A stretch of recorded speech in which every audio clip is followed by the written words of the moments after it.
Hi, I'm Squeaky Clean Dave, and today I'm going to be sharing 5 tips and tricks to help you winterproof your van, to save you money, keep you working and keep you safe.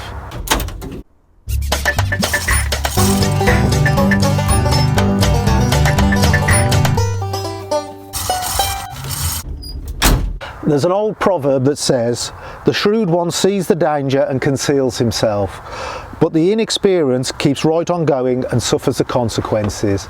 Basically what that's saying is don't bury your head in the sand, prepare beforehand, get your van ready for the winter before it strikes. By doing this, it could save you absolute fortune, thousands, literally thousands of pounds in broken equipment, especially if you keep your filters on board the van.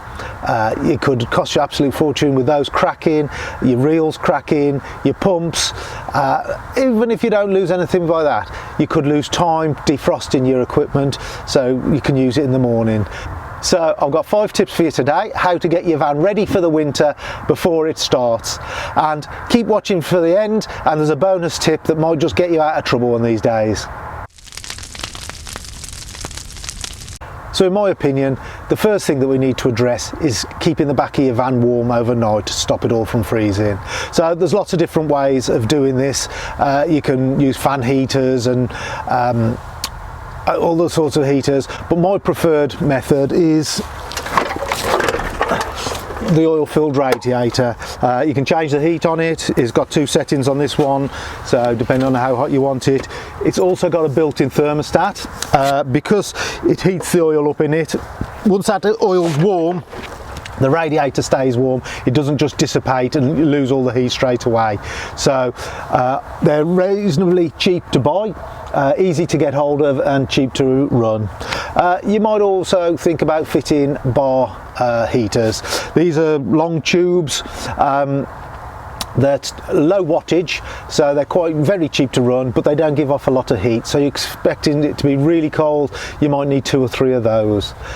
If you haven't got power to go into your van, when I first started, I used a paraffin heater. Now this was a really bad idea. Firstly, you're leaving an open flame in your van overnight, which was pretty dangerous.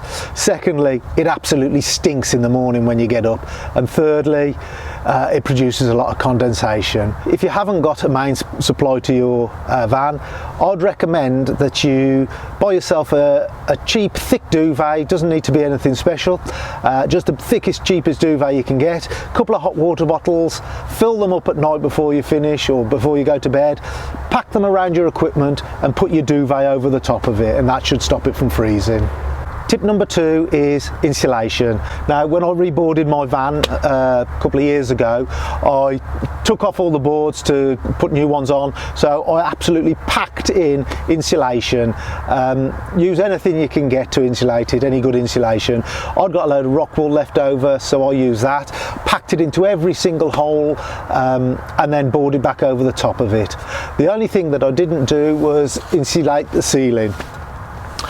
So last year I got some of the cheap, it was only cheap, it's like it's a roll of, it looks like silver foil, but it's got a layer of bubble wrap in between 2 layers of silver foil. Now this doesn't give it a lot of insulation, but it definitely does help. The bubble wrap in between traps air, which is how insulation works, and the silver foil reflects the heat. Tip 3, hot water. So there's loads of different methods for producing hot water for window cleaning. You can use diesel hot boxes, you can use the gas on demand heaters, and what I use is the immersion heater. I'll put a link up there to my immersion heater videos and have a look at those if you haven't already seen them. The reason I use the immersion heater is I like to have the tank with water in. You've got instant hot water when you start in the morning. The tank works like a giant radiator, so although I've suggested using the oil-filled radiators, I don't actually need that. The heat coming off the tank, even though the tank's insulated, keeps the van really warm. And the other advantage is the tank being warm and acting like a radiator dries out your van. We do tend to get damp vans in the winter, but having the heat from the tank really seems to help sort that out. It can cause a bit of condensation, heating your water up, but I've found that it has more of an effect of drying the van out than it does from getting it wet through condensation. Tip 4, condensation.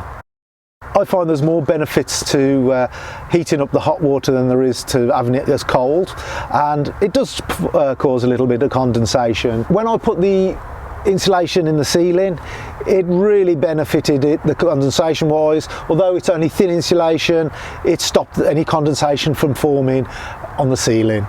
The other thing is you do get a lot of condensation on the windscreen. Now I've heard of people filling socks up with cat litter and leaving that on your dashboard. What I've done is I've bought a kilogram of silica gel. Now silica gel is what you normally get it in the little sachets in with electrical goods to keep damp away. Well, I've bought a kilogram of it. I'm going to put that into a sock, leave that on the dashboard, and the advantage of that is it sucks all the moisture out of the atmosphere, but also you can recharge that, so you can leave it on the radiators overnight at home if you want, or during the day, and that will help dry that out. Or you can put it, empty it out the sock, put it into the oven, and that will dry it out as well. Tip 5 is light. Now it's very unlikely that you're going to need light for window cleaning. There are the odd jobs where you might get caught during the winter, but usually I like to get finished before it gets dark. But I have got quite a high powered head torch that I can use during the winter just to finish off jobs, and I've also got lights fitted in the van. I've got one fitted on the back, so if I'm packing up and it's gone dark, I can shine it onto the back. I can see to wind up my hoses and get all that wound up. But I've also got one in the side of the van.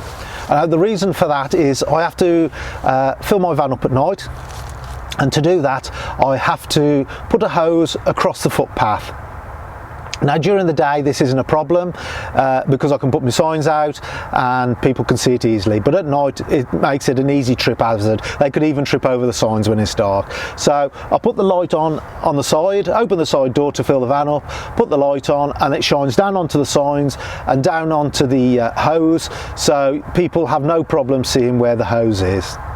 So for the bonus tip, when it gets really cold, your battery can die really quickly, and if you don't know what sort of condition your battery's in, it can really catch you out. So in my opinion, best thing you can do is fit a voltmeter. This will tell you the condition of your battery all the time. Although I've got a split charger on my van, because I only do short distances, it does wind the battery down, wear the battery down quite a bit. So I can keep an eye on my voltage of the battery. Once it starts to drop low, I just stick the charger on, give it a charge overnight just to top it up, and that really helps. So having the voltage meter just helps you keep an eye on it over the winter. So I hope you enjoyed the video. If you did, please hit the thumbs up button. Please make sure you put any comments that you have on how you get ready for the winter. Put them in the comments below on YouTube. I've produced a winter cleaning playlist, so have a look at that, see what you think. You might enjoy that, and thanks for watching. Bye for now.